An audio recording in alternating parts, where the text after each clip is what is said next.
Sector 5 এর রাসায়নিক কারখানায় আগুন, ঘটনাস্থলে দমকলের 5টি ইঞ্জিন কাজ করছে। কারখানার বিভিন্ন প্রান্ত থেকে আগুন নিয়ন্ত্রণে আনার চেষ্টা চালানো হচ্ছে। আমাদের অপর প্রতিনিধি অরিত্রিক ভট্টাচার্য সেখানে পৌঁছে গিয়েছেন। অরিত্রিক, তুমি কি দেখতে পাচ্ছ এখন?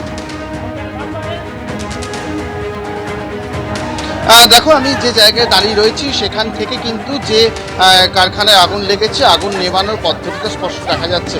আমার সঙ্গে প্রবীর রয়েছে, প্রবীর সামন্ত, তাকেই দেখাতে বলবো যে এই যে সাদা বিল্ডিংটা আমরা সামনে দেখতে পাচ্ছি, এটাই কিন্তু সেই রাসায়নিক বোঝাই কারখানা যেখানে অ্যালোগ্রাম তৈরি হয়, এবং এখানেই কিন্তু আজকে আগুন লাগে এবং বারংবার বিস্ফোরণে বেশ একটা আতঙ্ক তৈরি হয়েছে। তার বাঁ পাশে তুমি দেখতে পাবে একটি আন্ডার কনস্ট্রাকশন বিল্ডিং রয়েছে। সেই আন্ডার কনস্ট্রাকশন বিল্ডিং থেকে দমকলের কর্মীরা কিন্তু এদিক থেকেও আগুন নেভানোর বা আগুনের উৎসস্থলে পৌঁছানোর জল নিয়ে যে চেষ্টা সেটা কিন্তু চালিয়ে যাচ্ছেন।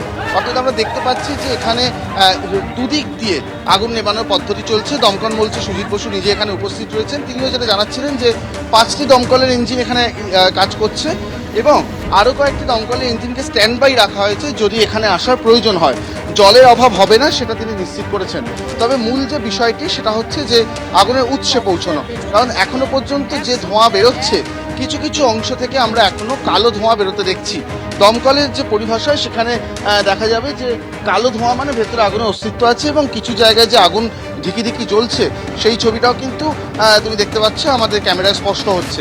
তার ফলে এখনও যেহেতু কালো ধোঁয়া অনেকটা জায়গা থেকে বেরোচ্ছে, সেই উৎসস্থলে আগুনের সেই উৎসস্থলে জল নিয়ে পৌঁছানো এই মুহূর্তে মূল যেটা লক্ষ্য দমকল কর্মীদের। তুমি সেটা দেখতে পাচ্ছ যে ওই পাশের যে বিল্ডিংটা আমি তোমাকে বলছিলাম, উল্লেখ করলাম, সেই বিল্ডিং থেকে এখনও দমকল কর্মীরা হোস পাইপের মাধ্যমে লাগাতার কিন্তু জল দিয়ে চলেছেন। এবং এই যে টিনের শেডওয়ালা যে কারখানা, তার এই টিনের শেডের ওপর থেকে তুমি দেখতে পাচ্ছ এই কালো ধোঁয়া এখনো পর্যন্ত বেরোচ্ছে, যেটা একেবারেই যেটা ইন্ডিকেট করে যে আগুনের উৎস এখনো ভেতরে রয়েছে।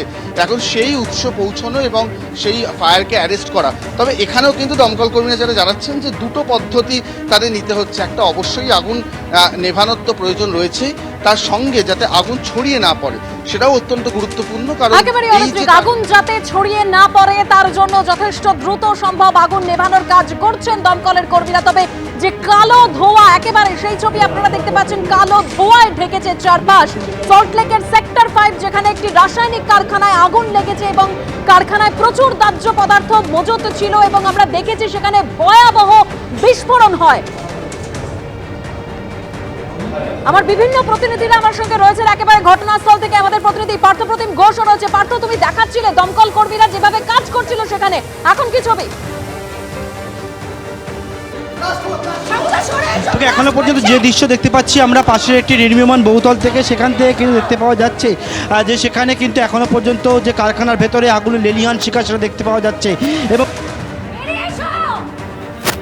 জল চেষ্টা করছে এবং তার পাশাপাশি ভেতরের যে অংশ রয়েছে সেখান থেকে দমকল কর্মীরা জল দেওয়ার চেষ্টা করছে। আমার সহকর্মী দীপ্তলু চক্রবর্তীর ক্যামেরা যে ছবি ধরা পড়ছে দেখতে পাচ্ছি একেবারে যে কারখানা তার ভেতর সেটা মজুত ছিল, রাসায়নিক সেখানে মজুত রয়েছে এবং আশেপাশে সবথেকে গুরুত্বপূর্ণ বিশেষ করে অফিস পাড়া, আশেপাশে একাধিক অফিস। একেবারে পার্থ, তুমি আমাদের সঙ্গে থাকো। আশেপাশে অফিস পাড়া এবং এই অফিস সময় একেবারে যে ঘটনা ঘটলো, অগ্নিকাণ্ডের ঘটনা, যেখানে একেবারে কারখানা, রাসায়নিক কারখানায় ভয়াবহ আগুন, ভয়াবহ বিস্ফোরণের ঘটনা ঘটে।